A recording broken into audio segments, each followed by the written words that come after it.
he was such a talent and such an athlete that, hey, he's on the team. Let's use him somehow. What else can he do? I mean, the guy does everything. I don't know too many people did more things than he did. He's probably one of the most versatile players that many of us will see in our lifetime.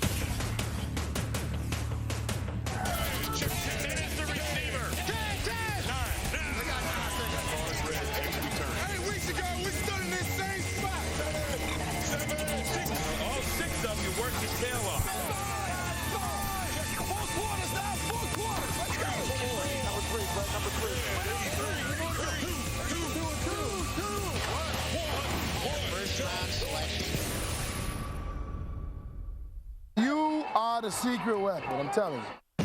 In the early days of pro football, most players learned multiple positions and played both ways. Everybody had to be a defensive player back when I started. If you couldn't play defense, they didn't have any place for it. But the game became specialized, and now versatile players are rare. So what makes a versatile player on our list? The best way to describe these kind of players, these versatile players, is that they're like a Swiss Army knife. You could open a can of beans, you could kill a bear, you could dig a trench, all with this one tool. Cordell Stewart is in there as a wide receiver. Glass is lined up in the backfield. Cordell Stewart is the quarterback. I think versatility has to be judged by, can a guy do everything to help you win? George Blanda has just been elected king of the world. I think guys who did it over a length of a career, those are the guys that a show like this should be about. Picked off! Sanders!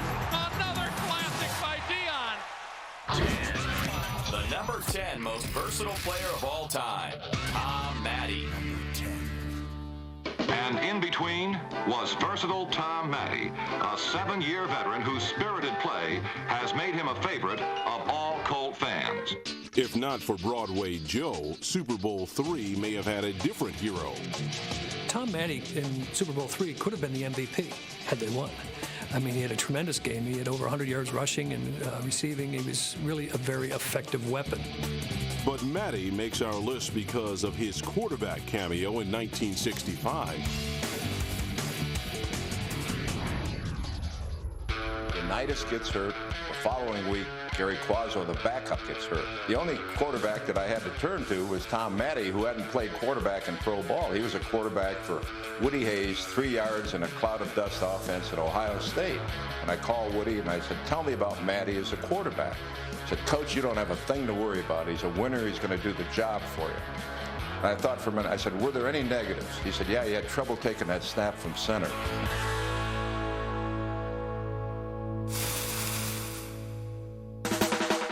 Another challenge Matte faced was learning the Colts' complicated playbook.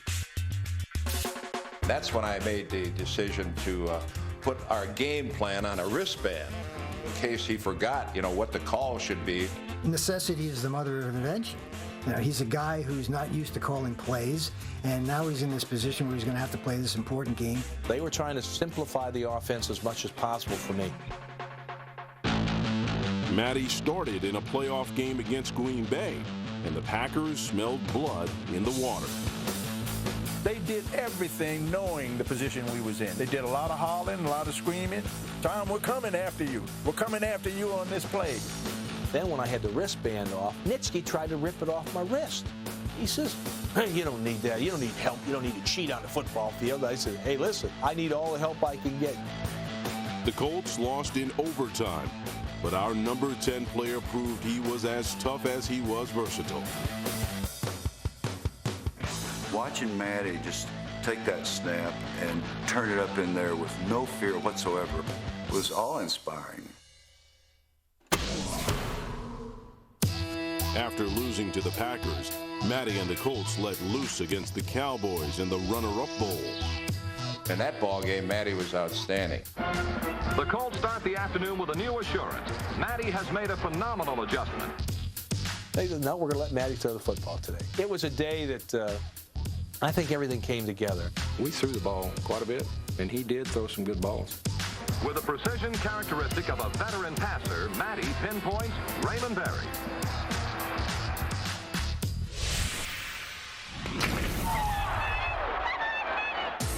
Matte had it all.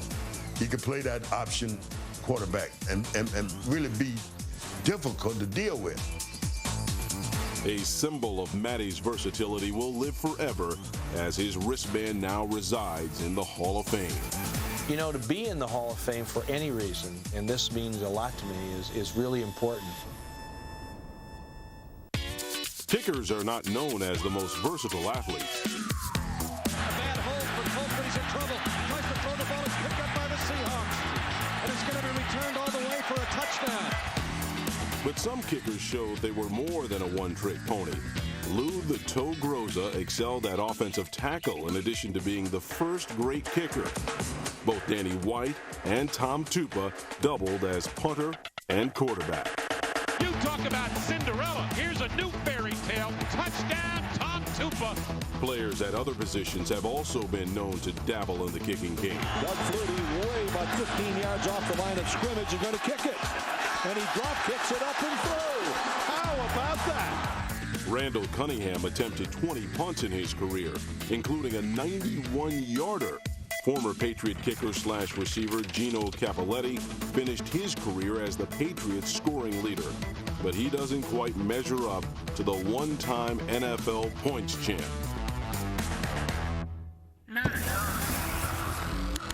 The number 9 most versatile player of all time, George Blanda. Now Blanda shows the all-round ability that won him the league's Back of the Week honor 7 days earlier with his sneak for the score. George Blanda was one of the best kickers and most clutch quarterbacks of all time. He would be higher on this list if he stuck at a third position as a rookie. When he went with the Bears, they had two other quarterbacks. They had Bobby Lane, Johnny Lujack, and Blanda was the third quarterback. So he realized he probably wasn't going to play, so they used him at linebacker. When he was first breaking into the league, he was a big, strong, husky guy out of the University of Kentucky, and he was that kind of an athlete. After 10 years with the Bears, Blanda was relegated to only kicking duties and quit the team. Luckily, the AFL's Houston Oilers came calling. George Blanda didn't want to be known as a kicker. George Blanda wanted to be known as a quarterback who kicked. When George Blanda came to the Oilers, he's coming out of the conservative National Football League into this new upstart American Football League that not only is allowing but encouraging wide open offenses. So this is a quarterback's dream.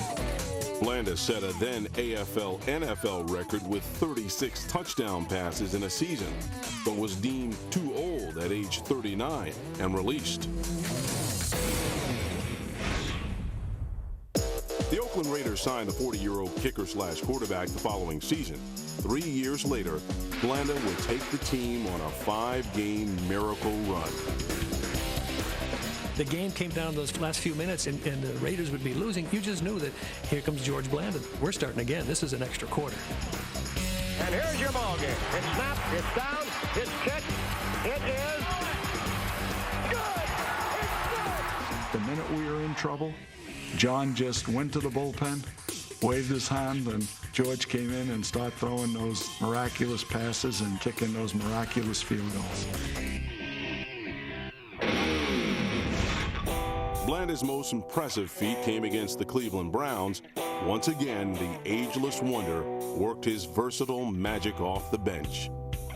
He said, I'll tell you what, he said, if you let me throw 3 slants to Warren Wells, I'll guarantee you a touchdown. Blanda back to pass. Blanda looks, Blanda throws. Complete touchdown, Wells. Raiders score. When the game was on the line, George Blanda wanted the football or wanted to be kicking the football because he could win. Here it is. Snap, spotted. It's kicked. That's got a chance. That is good. It's good. Holy Toledo. He is, I think, the greatest clutch player that the game has ever known. George Blanda has just been elected king of the world. At the age of 43, George Blanda was not over the hill. He was king of it. What's most amazing about our number 9 player streak was that he was doing it at age 43. Old people would say, how the hell is he doing that? And wives would say to their husbands, look, this guy's 45 years old. He's kicked. Why can't you mow the lawn? Blanda became the NFL's all-time leading scorer and one of its all-time competitors. He was an inspirational player. He was a clutch player. All of these things add to his versatility. The number 8 most versatile player of all time, Brian Mitchell. I wonder if anybody in the history of the league has played as many different positions as you have. Cardell Stewart came in and they called him Slash. I said, well, I've been doing that since '90, so he can have the name. There he goes to the 35. Watch out to the 40. 50 breaks loose. Brian Mitchell is going coast to coast. Unbelievable. Wow. Touchdown. Washington Redskins as he swan dives into the end zone. Brian Mitchell was a versatile player. He was a guy who could throw the football, could bring back kicks, played running back. The former Eagle and Redskin was a man of many roles, but little notoriety, especially when compared to the player he ranks behind in all-purpose yards. Jerry Rice is one of the greatest players that ever lived. Second in the line of all-purpose yards is Brian Mitchell. Brian who? They're not asking Brian Mitchell to go on Dancing with the Stars. Mitchell grabs it at the 23. He's back up to the 30, far side. Got the corner at the 40. Bye-bye. It's our house. We can whoop some ass today, baby. In college, our number 8 most versatile player was a quarterback. In the NFL, he was a man without a position. We take him and make him, to be a running back, return guy, not knowing what's going to happen to his career. Wouldn't think he'd have much of a chance of making a team. And he winds up being a true star in the NFL. I had the opportunity to go to Canada and keep playing quarterback, but my dream wasn't to play in the Canadian League. So I basically put my mind into, well, I'm gonna make this one of the glamour positions of football. That's what I plan on doing, returning everything. You hear guys say you have that field vision, where you can kind of see the play before it develops, and you can kind of hit the hole. That's what Brian brought to the game, and he was strong. He was an in-your-face guy. He was fearless about returning kicks. And he'd stick his nose in somebody else's face and start a fight. He was ready to go at any moment. I like a fight. A legal one. Mitchell did a dead-on impersonation of a quarterback against the Philadelphia Eagles in the body bag game. With both quarterbacks out, Coach Joe Gibbs found a solution. Joe Gibbs went, well, what am I going to do now? Then the first face he would see would be Brian Mitchell. We'd go, he can play every other position. Let's put him in quarterback for a little while. The Redskins lost the game, but Mitchell completed 3 of 5 passes and added a rushing touchdown. And once again, bravo, Brian Mitchell. Let me jump, baby. Here we go. Here we go. 1, 2, 3, 4. Whatever it required, he was what we call one of those raggedy man kind of players, a guy who just did anything. No matter what job you needed done, he could give you a capable or better job at that position. I was told by Joe Gibbs, the more you can do, the longer you'll play. I took full advantage of it. Gotta get Mr. Versatility. We're gonna have a big game out of him. Versatility is not limited to offensive players. Take, for instance, linebacker Adelius Thomas. Adelius Thomas, probably the most versatile player in the National Football League. He has literally played all 11 positions on the defensive side. Former Jets defensive lineman Joe Klecko was selected to the Pro Bowl at 3 defensive line positions, and versatility runs in the family. He will fake the ball to a dive. Looks for Dan Klecko. He's got it. Touchdown, Dan Klecko. The big guys on defense have been known to make an impact on offense. Hand off to the New England got run over by the fridge, but one Patriot one-upped the plump tackle. The number 7 most versatile player of all time, Mike Vrabel. I was talking to one of the Patriots not too long ago about what it takes to be successful in that Patriots defense, and he said, well, when you walk in the door, basically you learn to play 2 or 3 positions.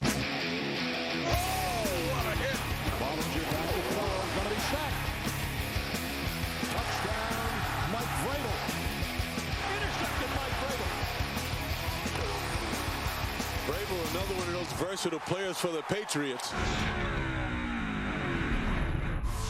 One man's trash is another man's treasure as the Patriots struck gold with our number 7 most versatile player. Mike Vrabel was a part-time player in Pittsburgh. They saw in him an element of versatility which they thought would be of great benefit to them. Mike Vrabel is a guy who is interchangeable. You know, you could play him at defensive end, you could play him at outside linebacker, you could play him at rush linebacker. So he fits into Bill Belichick's defense perfectly. He's kind of a good poster boy for what the New England Patriots are all about. Plays the run pretty good, plays the pass pretty good. You know, tough guy that plays on the special teams, that prepares hard. There's a lot of things I like about Mike Vrabel. Mike Vrabel is a linebacker. But when people remember his contributions to the Patriots, they're not going to remember the tackles that he made. They're going to remember the touchdowns that he caught. In 2004, Vrabel caught his first NFL touchdown, and a two-way player was born. I think this is something that Belichick saw during practice. He sees that the guy can catch the ball, so the guys get great hands. Why not use him? Yeah, Mike's one of those guys in practice, when you put him in there, he comes back and he tells you he's always open. Yeah, open all the time, but Brady refuses to throw it to me. Brady would throw it to our number 7 most versatile player.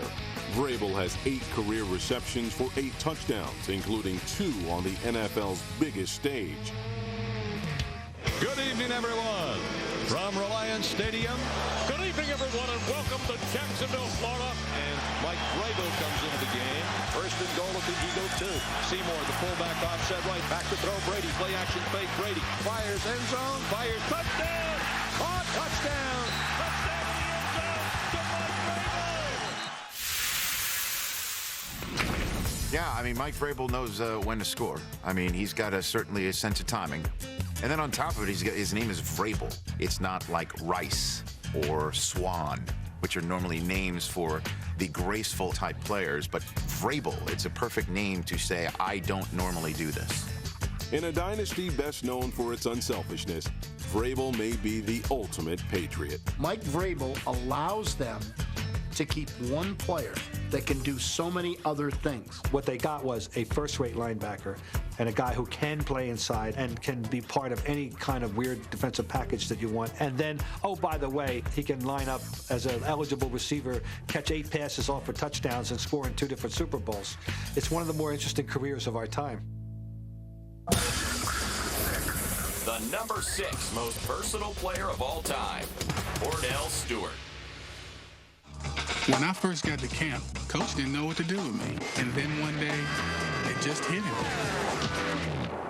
Coach, you all right? In 1995, the Steelers had a problem. They had one of the most versatile rookies of all time with no position to play him. Their solution? Try him everywhere. Stewart looking for the block. There goes Slash. That Kordell Stewart is strictly a crazy leg. He is blockbuster stuff. He's the wave of the National Football League. But to some, Stewart is best known for his arm. To me, as a Michigan Wolverine, he's a guy who can heave the ball 70 yards down the field. Back goes Stewart. Time has run out. Stewart throwing it to the end zone. The ball's in the air. Caught. Time has run out. Colorado has won the game. And yet he's known for his versatility. For me, I don't think so. I know him as the guy who can really throw the ball. Our number 6 player did much more than just throw the ball. He was such a talent and such an athlete that, hey, he's on the team. Let's use him somehow. What else can he do? The answer was everything, and his list of talents earned him a nickname. Not too many quarterbacks or receivers done all the things that I've done, so you say quarterback / wide receiver / kicker / running back. So instead of calling me all that, just break it down and just give me one word, Slash. Slash was a movement, because here you have a great athlete. Why let that guy sit on the bench when he's a better athlete than half the receivers you got and half your running backs? What a play by Kordell Stewart, and only a great athlete could make it happen. I may have to get out here and have a little fun. Do a little something. Stewart became such a force offensively that he altered his opponent's preparation. He scared the heck out of people.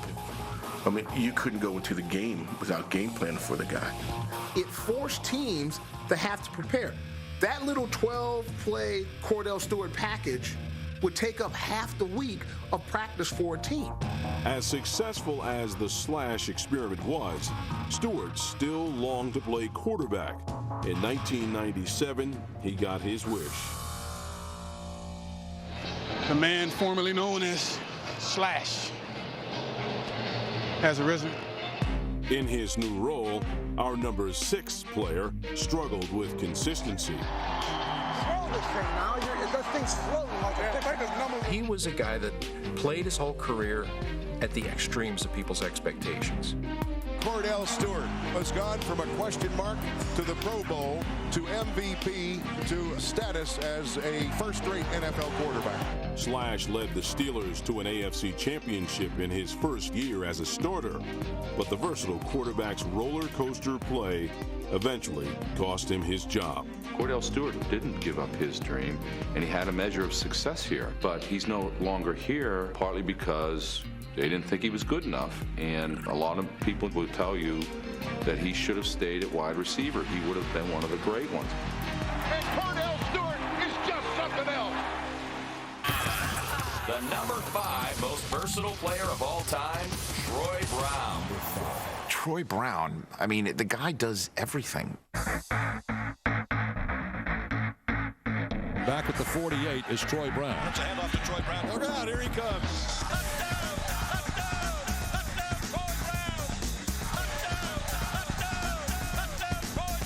The electrifying and brilliant Troy Brown.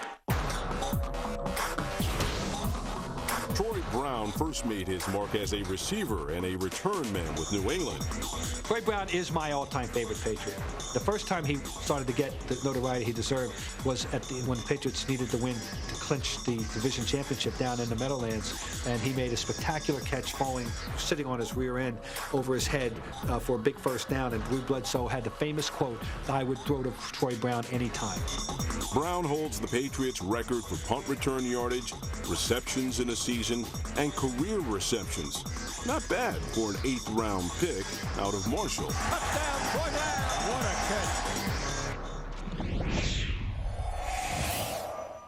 But Brown is our number 5 most versatile player for his exploits at cornerback in 2004. Sometimes you get into a situation where you do need to do that. We saw numbers-wise, we were a little short in the secondary, and we said, you know what, let's start working Troy in there a little bit on defense and just see how it goes. I was in the meeting room, actually, and I looked behind me. Like, that's Troy. They threw me in for a few plays, and I didn't look too good. I thought he had a long way to go. I thought he had to stick to receiver, you know?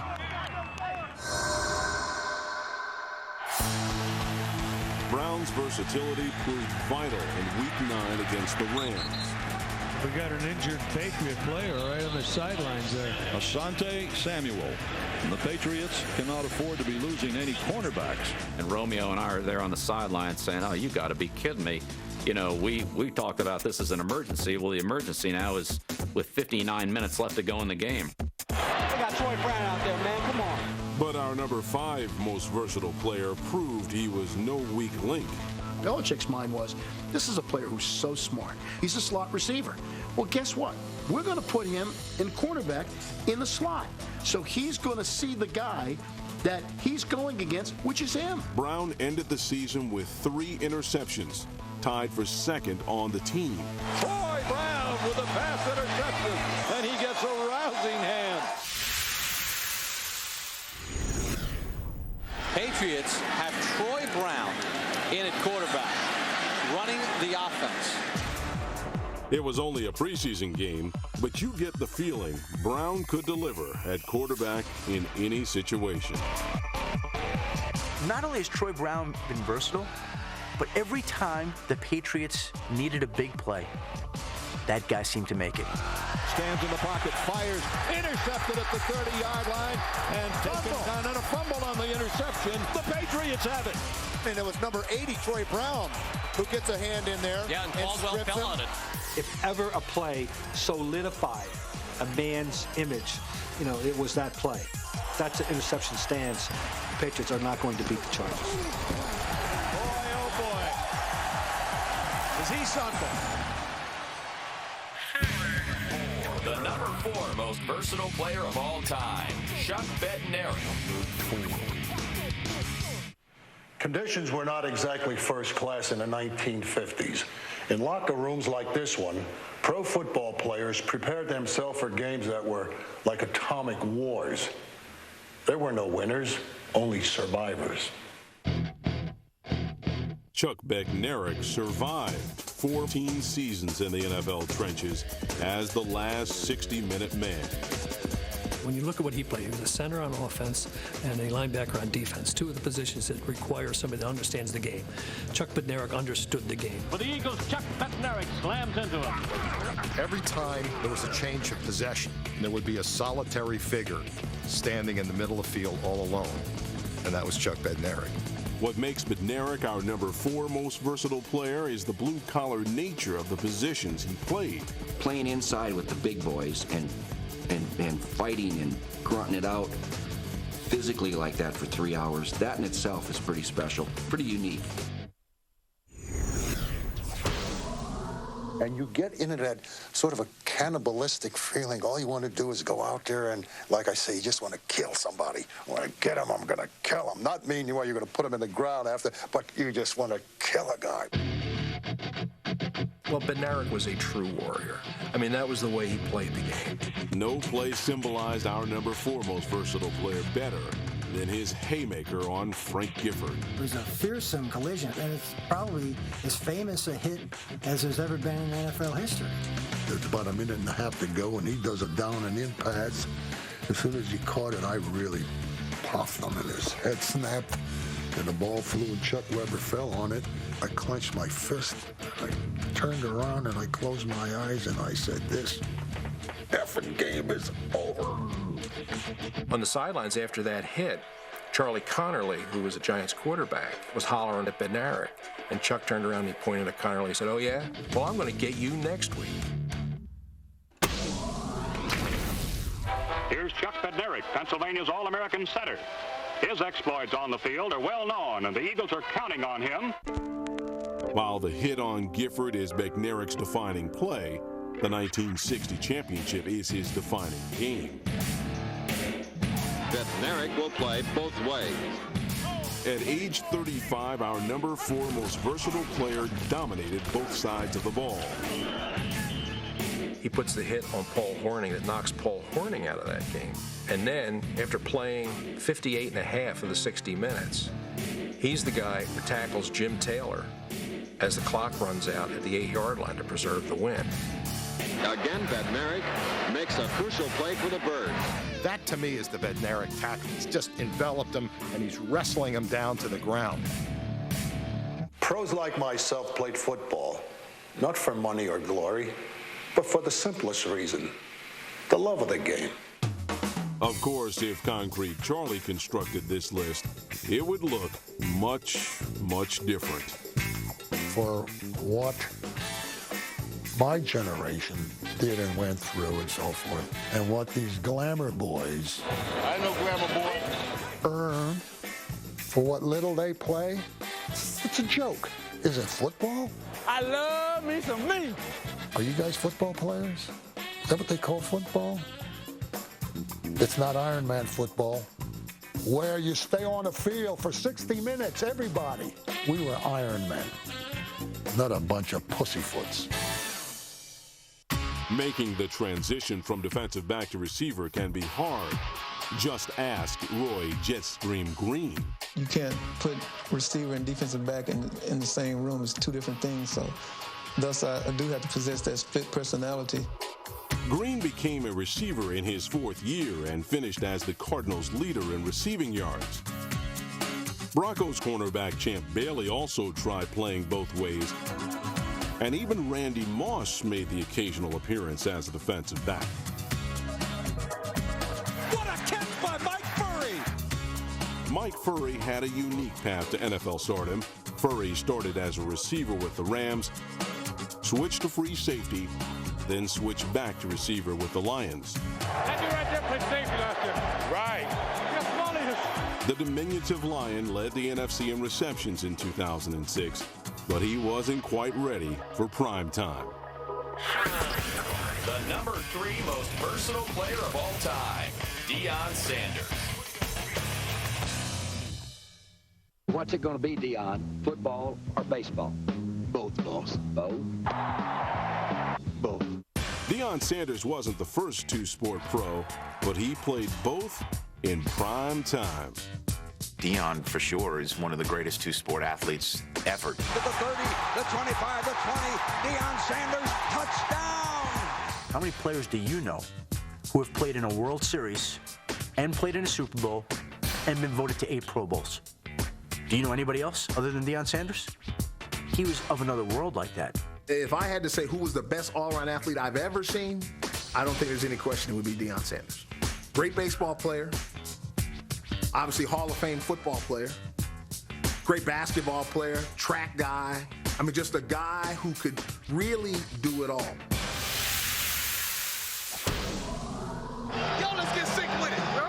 Let's get sick with it. Dizziness and cold sweats awaited those who kicked to Neon Deion, who was always a threat to take it all the way.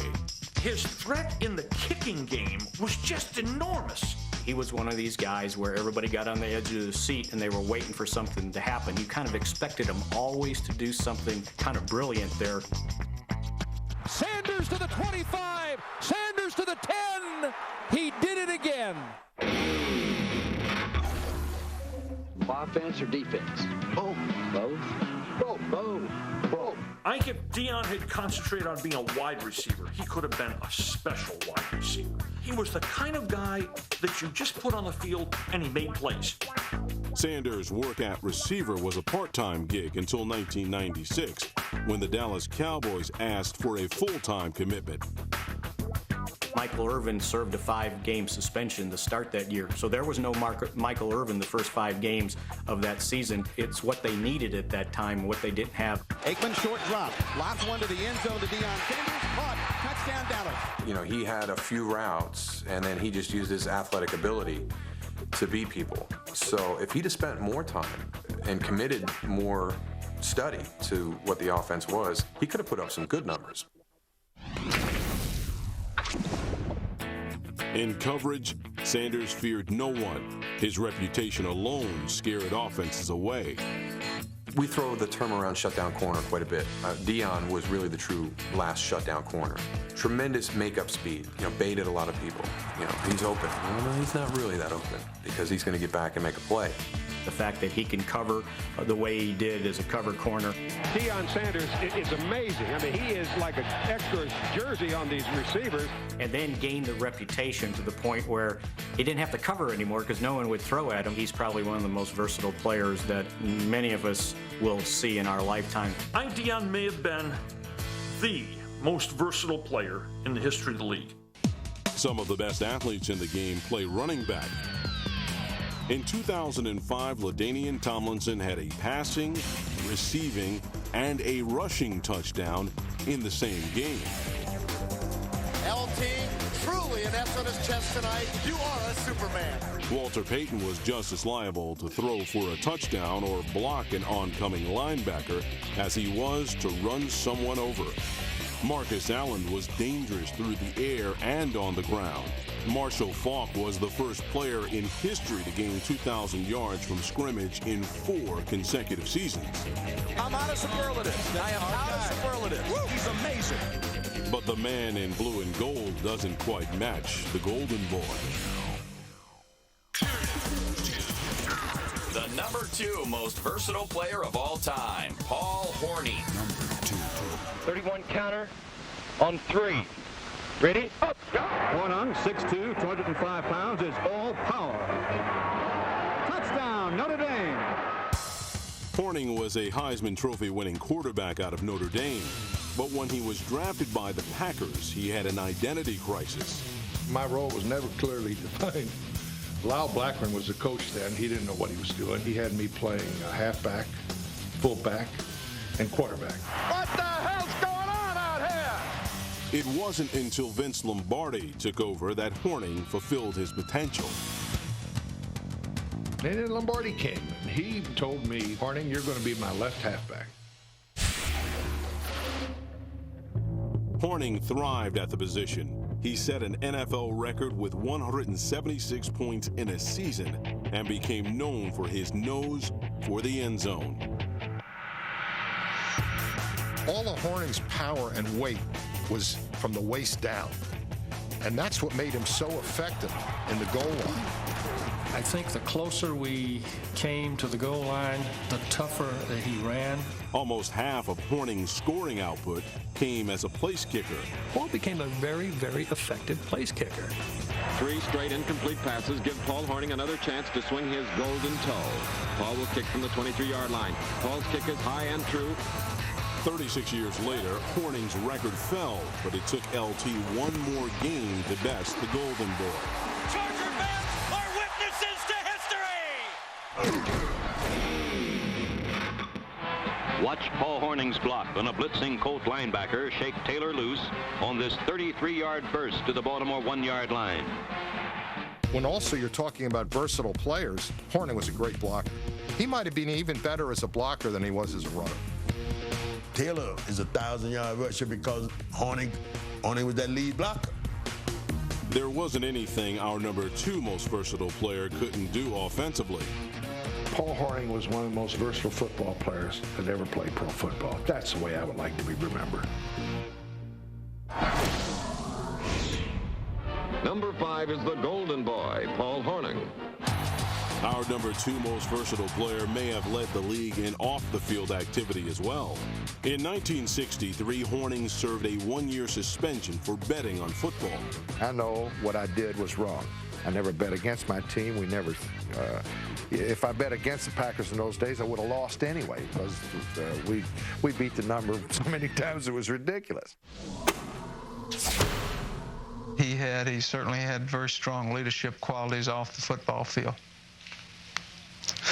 Come on, quit laughing, man. Quit laughing. The broads that he brought in. The broads that he brought in, that's the name of the game. Hornung was also known for his way with the ladies. Well, Paul could do it all, and he did love to score, both on the field and off, I guess. Believe me, Paul was an impact player on the Green Bay Packers. He also was an impact player on half the females in the United States.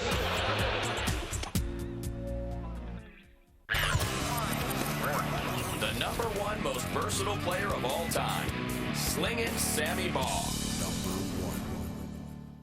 Slingin' Sammy Baugh, voted the greatest living quarterback of all time by the Associated Press poll. Every time he throws the football, completes a pass, gains a yard, scores a touchdown, Baugh sets a world record. Sammy Baugh joined the Washington Redskins in 1937, and the quarterback position was never the same. Until 1937, passing tended to be mostly a downfield thing. Sammy comes into the league, and all of a sudden, everything starts to change. He took the forward pass and took the desperation out of it. There was a time before Sammy Baugh came along that people only threw the football when they had to. Sammy Baugh came along and really brought along the idea that the forward pass can be a viable part of your offensive strategy, every bit as much as a run. Baugh changed the game by being more efficient than quarterbacks of his day and still owns the second-best single-season completion percentage in NFL history.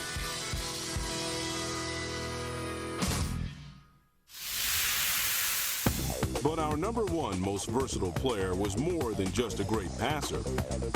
He was also a great punter, led the league in punting, led the league in interceptions, and led the league in passing all in one season. So you talk about versatility, you have to make an argument that Sammy Baugh's versatility was par excellence. I mean, that's a trifecta that I don't think anybody's come close to. When I think of Sammy Baugh, it's not of the things that he could do. It's the things that he couldn't do, which was nothing. Baugh averaged over 51 yards per punt in 1940, the greatest single season ever. I worked on punting more than I did passing, to tell you the truth. Slingin' Sammy has another record that will likely never be seen again. Of all the records that I held when I was up there, the one I was more proud of than any of them was intercepted 4 passes in one ball game and passed for 4 touchdowns. You're talking about one guy who was Peyton Manning, Ray Guy, and Ronnie Lott, all as one. You have 3 Hall of Fame busts resting on one set of shoulder pads. Baugh is the #1 most versatile player on our list, and some feel he deserves a higher honor. There are a lot of football historians that will tell you that Sammy Baugh, to this day, is the best all-around athlete that's ever played in the National Football League. He could do anything on a football field. As a passer, as a runner, he was a deadly tackler on defense. He was one of the great coffin corner kickers. Sammy Baugh, still to this day, might get my vote as the greatest football player that ever lived. As is the case with many on our list, with Sling and Sammy, excellence is a state of mind. When you're on the field, you got to feel like you're the best son of a that's out there. That's what you're thinking. That nobody is damn better than I am.